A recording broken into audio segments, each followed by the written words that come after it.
প্রিয় দর্শক বন্ধুরা, আপার প্রাইমারি থেকে গুরুত্বপূর্ণ খবর আপডেট, যেখানে 12,000 প্লাস নিয়োগে এবার ওভারেজদের কি হবে, উঠে আসছে চাঞ্চল্যকর একটি সংবাদ আপডেট। অবশ্যই এই ভিডিওর মধ্যে সবটা তুলে ধরবার জন্য চেষ্টা করছি। ভিডিওটিকে অবশ্যই শেষ পর্যন্ত ওয়াচ করবেন, কোনোভাবে কিন্তু স্কিপ করবেন না। চ্যানেলটিকে এখনই সাবস্ক্রাইব করে নিয়ে সঙ্গে থাকবেন। তো চলুন কথাবার্তা না বাড়িয়ে আমরা মূল টপিকটাতেই ফোকাস করি। বন্ধুরা, আপার প্রাইমারি থেকে গুরুত্বপূর্ণ খবর, যেখানে শহীদ সম্মানীয় মাতঙ্গিনী হাজরা মূর্তির পাদদেশ অঞ্চলে তাদের বিক্ষোভ অবস্থানের 1000তম দিনের মাইল ফলককে পূর্ণ করলেন ইন্টারভিউ বঞ্চিত আপার প্রাইমারির ক্ষেত্রে চাকরি প্রার্থীবৃন্দরা। গত রবিবার সহস্রতম দিনে অর্থাৎ 1000তম দিনে বিভিন্ন জেলা থেকে চাকরি প্রার্থী এবং তাদের অভিভাবকরা এসেছিলেন।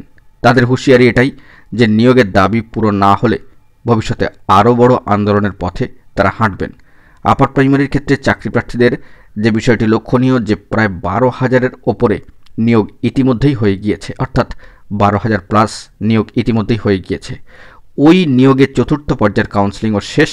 তবে এর পাশাপাশি আপার প্রাইমারির ক্ষেত্রে কয়েক হাজার চাকরি প্রার্থী রয়েছেন যারা ইন্টারভিউ বঞ্চিত। তাদের অভিযোগ, 2022 সালে যখন উচ্চ প্রাথমিকের ইন্টারভিউ প্রক্রিয়া শুরু হলো, তখন কলকাতা গেজেট 2016 নিয়ম অনুসারে সিট আপডেট না করেই তা শুরু হয়েছিল। ফলে তারা ইন্টারভিউ থেকে বঞ্চিত হয়েছেন। এরপরই তাদের নিয়ে এই ইন্টারভিউ বঞ্চিত চাকরি প্রার্থী মঞ্চ তৈরি হয়। তাদের দাবি, 2015 সালে যখন তারা টেট দিয়েছিলেন তখনকার শূন্যপদ আর 2022 সালে যখন ইন্টারভিউ প্রক্রিয়া হলো তখনকার শূন্যপদ এক হতে পারে না। কারণ তার মাঝে প্রচুর শিক্ষক অবসর নিয়েছেন, অনেকে অন্য চাকরিতে চলে গিয়েছেন। 10 বছর ধরে অপেক্ষায় তারা। দ্রুত সিট আপডেট করে তাদের নিয়োগ প্রক্রিয়া শুরু করতে হবে বলে দাবি তাদের।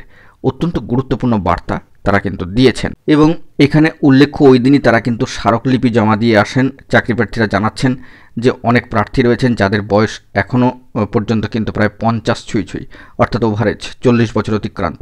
কবে তারা আর নিয়োগ পাবেন, কবে আর তাদের নিয়োগ হবে, এইসব প্রশ্ন উঠছে। সম্মানীয় এক চাকরি প্রার্থী জানাচ্ছেন যে গত কয়েক বছরে কয়েকজন ইন্টারভিউ বঞ্চিত চাকরি প্রার্থী মারাও গিয়েছেন। নিয়োগ না হওয়ার কারণে অবসাদে ভুগছিলেন তারা। ওই দিন সহস্রতম দিনে অর্থাৎ 1000তম দিনে মঞ্চে তাদের প্রতি শ্রদ্ধাঞ্জলি দেওয়া হয়। কয়েকজন চাকরি প্রার্থী মুখে কালি মেখে নিয়োগের স্লোগান দেন। এর পরবর্তী ক্ষেত্রে সম্মানীয় প্রার্থীরা আরও জানাচ্ছেন যে তারা কিন্তু ভবিষ্যতে অনশন বিক্ষোভে যাবেন, এমনটাই তাদের অভিমত। তো আপাতত 1000 দিনের মাইল ফলক ছিল এবং তা অতিক্রান্ত করলো ইন্টারভিউ বঞ্চিত আপার প্রাইমারি চাকরি প্রার্থীবৃন্দ। সিট আপডেট করে নিয়োগের দাবি।